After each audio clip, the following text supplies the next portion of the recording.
Eventually the group slows down as they're walking up this mountain, and Tifa suggests that schlubby old Aerith might need a break. Think Aerith might need a break. Sorry.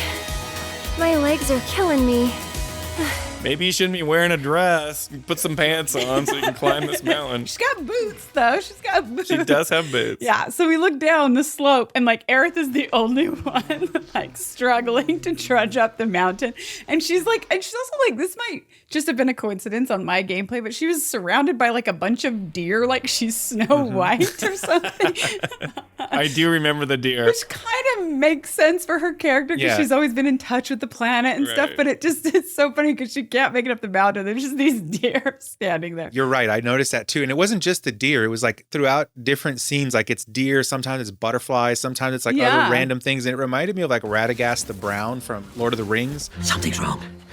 Something's terribly wrong. The one wizard that has all like the animals that he can talk to and all that. I don't even remember that character. He plays a very small bit part in there. He's in The Hobbit. You probably haven't seen those movies as much. Yeah, but it reminded me of that character so much. I was like, one of the characters you run into in other Final Fantasies is the Beastmaster character, right? The one that can talk to the animals and control them.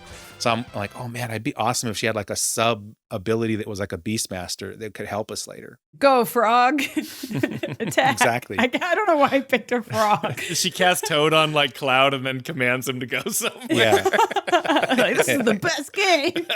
Ribbit. I had just found this funny because the game totally calls out Aerith for being like the designated out of shape one in the party. She's like the thinnest, like... She's super thin. Never once has she ever been like, oh, I'm frail or I can't do this. This is a total plot driver because they need to separate the parties. That's exactly it. Yep. That's exactly it. It has nothing to do, but it's hilarious that it's like, well, I guess Aerith is the one that needs to take a break. Right. I mean, she's been pretty athletic up through all of Remake and here, right? She's fighting the same things that we're fighting. She's not out of breath, but then it's like, oh, she can't climb up this hill. Yeah, there's literally a scene in Remake when they're crossing the rooftops, right? And like a ladder falls out from under her and she's like holding on with one hand. Oh, yeah. And she's like hanging there. And then if you don't go to her, she'll be like, Cloud. Cloud? She swears to us. There were clips on Twitter that were like, Aerith says shiz. Yeah. Shit.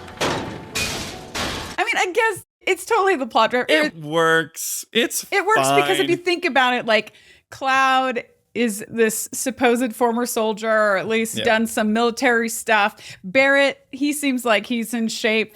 Tifa's obviously athletic. She works out in gyms. We've heard that over the course of the game. She's doing Zongon exercises. Yeah. Or whatever those are. Yeah. Red is an animal, which I guess those are just in shape. And Yuffie, right? Yuffie's a trained ninja. So she's in shape. So it's schlubby Aerith. But Schlubby. But the real reason, to your point, though, the reason she's a schlub is because the developers wanted to split up our party again. And this is the way they can do it, right? So Cloud and Red then decide to stay with Aerith. So the party becomes Cloud, Aerith, and Red. And then Tifa and Yuffie and Barrett go on ahead. They volunteer to scope things out ahead. Let's rest here. But if we stop now, the mystery men might slip away. Hey, I know what to do. I'll go on ahead and scout the area for us. You guys can catch up later. Well, see ya. Catch up later, my ass. Which is another point in the Cloud-Aerith relationship column, because Cloud's like, I'll stick back with Aerith because I care about her and I'll take care of her. And Tifa's like, I'm just going to go off. Well, Tifa's like worried about Yuffie and Barrett destroying each other. I would have let it happen. I think I'd better go keep an eye on them. Barrett's not himself right now, you know? I would have been like, good luck. We'll see whichever one of you makes it to the end.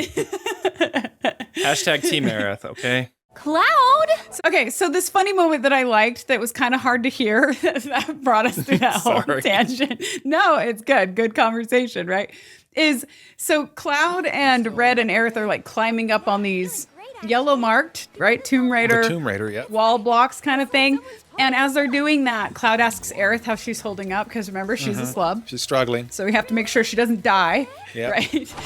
You still holding up okay? Yeah, feeling great actually.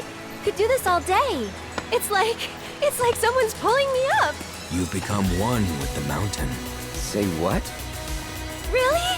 I did? Hey! Thanks for hell are you doing, Red? Relax. It happens to all new climbers. If she passes out, I'll carry her.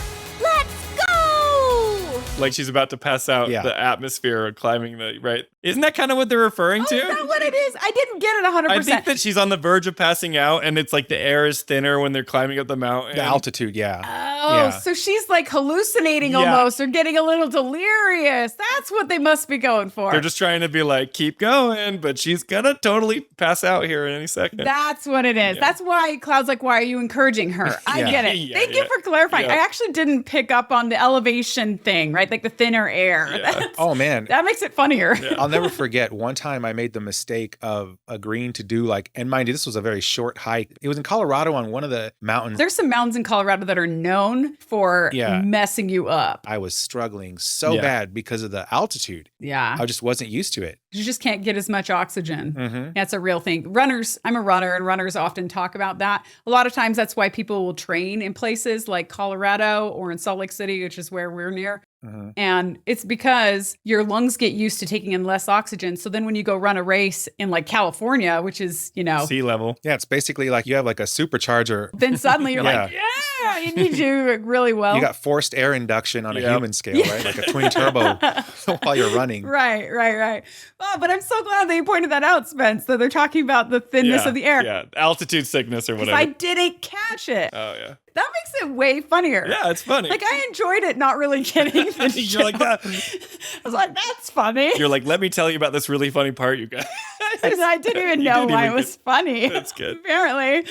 I just thought it was funny that Red said that he'd carry her if she passes out. But I thought that was because she was just exercising too hard. Clearly. Well, she was too. That's the thing. Like, it's both, right? It's the altitude and she's clearly. But I didn't even connect it. Yeah. She's a schlub, so she can't handle this. Yeah.